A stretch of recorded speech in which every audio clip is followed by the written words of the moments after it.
But let me say at the outset that, we've all gone through really difficult times. Every one of you out there, one way or another. And I had an overwhelming advantage, and I mean it sincerely. I had a family that was there for me every single solitary moment. And so I don't deserve this credit for enduring that so many people I meet. Think of all the people you know, whether they're constituents or friends or relatives, who get up every morning, don't have anybody. They put one foot in front of the other, and they do it. They lost a child, they lost a mother, a father, a husband, someone close to them, just plucked away. And they get up every single day and put one foot in front of the other. And they're the people who deserve our recognition and our credit. I think I've talked to Bill and Grace Nelson about this. The only thing, today is my son Beau's birthday, but the only thing that Beau said to me when we were told he was going to die within minutes or of an hour, that he looked at me and he said, "Dad, promise me, Dad, you're going to stay involved." I said, "I'll be good, Beau." He said, "No, Dad, promise me. Give me your word as a Biden that you're going to stay engaged." Because he knew, like a lot of you, what you've been through, the first instinct is you just want to crawl up in a ball and just leave. No longer do what you've done your whole life that he said, Dad, promise me." I give my word. That was the last conversation in Walter Reed Hospital, lying there in the bed. And then he looked at me and said, "And Dad," and his brother Hunt, who was his closest friend. We were all three on the bed. And he turned to me and said, "Dad, I want you to know, I'm not afraid." So, I had so much help, starting from the time that I lost my wife and daughter in that accident. But look, everybody has got horrible things they've had to deal with. And we've watched them I sat in the Senate for 36 years. We watched people literally die in our midst. Remember that scene where Teddy walked out? I'm flattered that you think as highly of me as you stated, Kristen, but I had a lot of help. And I want to thank you for the introduction. It's very gracious, but like I said, there's a lot more people who've done a lot more. And to my good friend, Chris Coons. Two things I tell everybody about Chris Coons, you got to know. One, he's smarter than you. And two, the boy can preach. He's the only guy that went to law school and got a divinity degree at the same time. I worry about divine lawyers. But anyway, Chris, thank you. You've been a great friend. And as you were speaking, Chuck sort of leaned over. He didn't say anything, but just like, was that Delaware? But it was Delaware. That's why I got involved in politics in the first place. I remember going to a little Catholic grade school in Claymont, Delaware, which was a steel town that was dying. And the bus my mother would drive me to the school parking lot. It's called Holy Rosary School. It was called Brookview Apartments. It used to be Section 8 housing later. And I get out of the bus, I get out of the car, and that's where I-95 runs parallel to these days. And I'd say, "Mom, why are all those kids," it was then called colored, "why are all those colored kids in that bus?" Because in Scranton, there weren't any. There were very few blacks.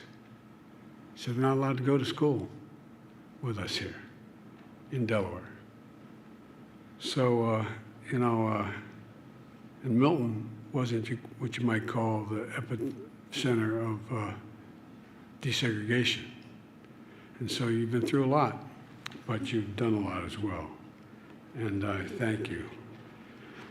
And Carrie Job, you're the voice of an angel, kid. I tell you what, you really do. And that guy sitting next to you, he's a lucky guy. He's a lucky guy, and besides, he has all his hair. And Vice President Harris, Majority Leader Schumer, Mitch McConnell. Mitch, I don't want to hurt your reputation, but we really are friends. And that is not an epiphany we're having here at the moment. You've always done exactly what you've said. You're a man of your word, and you're a man of honor. Thank you for being my friend. And folks, members of Congress and spouses, I'm honored to join you all today. You know, we're keeping our prayers for Senator Lujan, and keep him in your prayers today. I think, from what I understand, he's going to be okay and be back with us in not too distant future. But we pray for safe recovery. And a special thank you to the bipartisan chairs of this breakfast, Representative Lamb and Wahlberg, Gillibrand and Rounds. Mike, I know it's been 3 months to this day that you lost Jean to cancer. So you know of what I speak. And it's like losing a piece of your soul. And I remember. Today, as I said, is a day that a lot of us can remember the times and what we lost, each of us. And just like I miss my son every single day, I know he's always with me, for real. He's always with me. Congressman McBath, just like your precious son Jordan, he's always going to be with you, for real. It becomes a piece of you. You know, how many times have you all been through this, about to make a decision, say, what would Beau want, or what would Jill want, or what would, whatever it is. It's and for everyone out there who has lost a piece of their soul, they're always with you. And all through the pain, I think if you can find purpose of a life that makes you worthy in their eyes of what they expect of you. This breakfast usually is held in a big Washington hotel with a big crowd. Today we're here in the Visitor Center of the United States Capitol with a much smaller crowd. A more intimate setting to see each other here and listen to each other, standing in this, which is in governmental terms, a sacred place.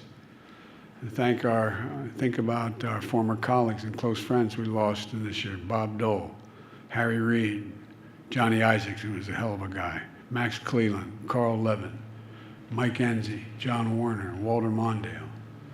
And, I learned a long time ago, never make one good eulogy. Because if you make one good eulogy, you got to do a lot of eulogies. But I've had the pleasure of knowing their families, and there's a lot of good friends, both sides of the aisle, who disagreed on many, many things, who still talked and listened to one another. I think I've said to Mitch and some of you earlier in the last couple of years that, one of the things I don't know for sure, but I think is missing in the Congress, we don't spend as much time with one another as we used to. We used to eat lunch together. I mean, literally sit down, not in the Senate dining room in the Senate, with that small dining room off to the right across the hall from the visitors' dining room. And there's 2 big round tables, big dining room tables, and a buffet. And I remember when I first got here, after my wife and daughter were killed in an accident, my boys were still in the hospital. And I remember Teddy would always come and say, come to lunch. I didn't want any part of going to lunch. And one day he just dragged me over to lunch. He said, you'll learn more there than any place else. And I would go to lunch there literally every day and listen to the senior members. And you learn about their losses, their happiness. You learn about them. You learn about their, I remember one day I walked in and there was a little corner in the table, or a corner table, when the big table was filled. And I sat there, and Jim East said, come over here, Joe, sit down here. And I wasn't about to sit in John Stennis' seat. And because he sat at the head of the table. And he said, no, come on, he's gone. So I ordered my hamburger, whatever the devil I ordered, took a couple bites, and then walks John Stennis. And I immediately put a napkin on all my stuff, and I said, I'm finished, Mr. Chairman. come on, right here. I later got a handwritten letter from him about 3 o'clock in the afternoon. I appreciate the honor of you recognizing my seat, but you didn't finish your meal. I promise this favor will be returned. It was returned. He actually endorsed me when I ran for president from Mississippi. I think I was an expensive hamburger for him. But I guess what I'm trying to say is, you know, when you know one another, when you know, and no matter how badly you disagree, and people think, Rev, that in the days that's divided here, we had a lot of flat-out old segregationists still in our caucus. But Teddy Kennedy would argue like hell with Jim Eastland, and they'd go down and have lunch. Didn't agree with one another, but they treated each other with respect even in that day. And I just think that when you learn that another man or woman, you're flying a Codell and someone has their husband or wife with them, and you learn that they have a kid with a problem with alcoholism. You learn that they have a daughter who has breast cancer. You learn that they have, it's hard to dislike the person. And so one of the things I pray for, and I mean it, is that we sort of get back to the place that's so busy. I think things have changed so much, but that we get to really know each other. It's hard to really dislike someone when you know what they're going through, the same thing you're going through. You know, like President Eisenhower, the first president to attend this breakfast 70 years ago, at the time President Eisenhower said, there's a need we all have in these days and times for some help which comes from outside ourselves. Outside ourselves. I've attended many of these prayer breakfasts over the years with our nation at war, in struggle and strife, peace, and times of prosperity when everybody was getting on. But a nation in prayer. Jill and I have been humbled by the prayers of so many of you, and it means everything to us. We pray for our nation as we face an inflection point in our history. So much is going to change, no matter who's sitting in my job. The world is changing. The world is changing. There's the moment, but there's also a moment of great progress, of lives saved in this pandemic, not just the ones lost, new jobs created for people, new hope, rebuilding the nation, but also a moment of pain for the lost lives and the lives that are lost in this pandemic, and the cruel twist of fate that occurred. You know, at a moment of great division of our democracy is at grave risk. I pray that we follow what Jesus taught us, to serve rather than be served. I don't always do it. I hope try. I don't always do it. I pray to keep the faith, that the very promise of America, believing that there's nothing we can't do, where every person is created equal in the image of God, no matter who, where we come from, who we are, what our color, or how we choose to pray, or whether or not we choose to pray. They deserve to be treated equally throughout their lives. Faith in the very idea of America that can be defined, in my view, by a single word. I've been saying this for over 30 years. When I get asked to define America, one word: possibilities. Possibilities. One of the reasons why other countries sometimes think we're arrogant is we believe anything is possible. Anything is possible. And faith in the American people will prove each and every day we're a great nation because we're at our heart a good people. We do bad things and we get frightened. St. Augustine wrote that a people was a multitude defined by a common object of their love. I believe the common objects of our love that define us Americans are opportunity, liberty, dignity, respect, honor, service, truth. Things everybody recognizes both here and around the world. As I stand in this citadel democracy that was attacked 1 year ago, the issue is, for us, is unity. How do we unite us again? Unity is elusive, but it's really actually necessary. Unity doesn't mean we have to agree on everything. But unity is where enough of us believe in a core of basic things, the common good, the general welfare, a faith in the United States of America, the United States of America. Nearly 3 weeks ago, we were reminded of that truth. A gunman entered a synagogue in Colleyville, Texas. He took 4 worshipers hostage, including a rabbi, for 11 hours. But violence and vengeance didn't pierce the goodness and grace of that scene. Heroic law enforcement officers were joined by local faith leaders, including an imam, a Baptist minister, who offered their help. A nearby Catholic church opened its doors for the hostages' families. At sunset, a group of Muslim women, friends of the rabbi's wife, walked in with one of the rabbi's favorite foods. They hugged and they wept because of the bravery of the hostages and the law enforcement officers. The hostages escaped safely, and the families were reunited.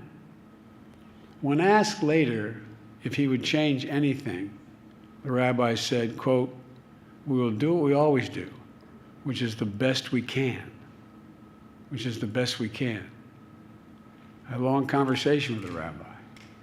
It was interesting to hear him describe the scene and how faith mattered. Whether you're in a synagogue or a church or a mosque or a temple, whether you're religious or not, we're all imperfect human beings trying our best, the best we can, because we can't know the future. We can't know what's coming. We also can't live in fear every step of the way. That's America. From darkness, we've found joy, hope, and light. Rather than driving us apart, faith can move us together, because all the great confessional faiths have the same fundamental basic beliefs. Not just faith in a higher power, but faith to see each other as we should. Not as enemies, but as neighbors. Not as adversaries, but as fellow Americans. As leaders of this nation who work and pray together, there's an oath to God and country to uphold, and a charge to keep, to stand in the breach, and to protect our democracy, to work together to right wrongs. That's how we all came here, to make the most of our time on earth. For if a house divided cannot stand, surely a house united can do anything. And if we do that, I think we'll have done our duty. With history and God watching, we will have to prove that there's nothing beyond the capacity of the United States when we're united. United States. You know, some of the senior senators are here. Used to kid me because I was quoting Irish poets on the floor of the United States Senate. And there's a poem, The Curate Troy, written by an Irish poet who I got to know. It says, history teaches us not to hope on this side of the grave, but then, once in a lifetime, that tidal wave of justice rises up, and hope and history rhyme. I honestly believe we're at one of those moments. There's so much at stake. The division has become so palpable, not just here, but around the world. We have a chance. We have a chance to make hope and history rhyme, because the rest of the world is looking to us. Every time I'd walk out of my Grandpa Finnegan's house up in Scranton, some of you heard me say this before, he'd yell, "Joey, keep the faith." My grandmother would, "No, Joey, spread it. Let's go spread the faith."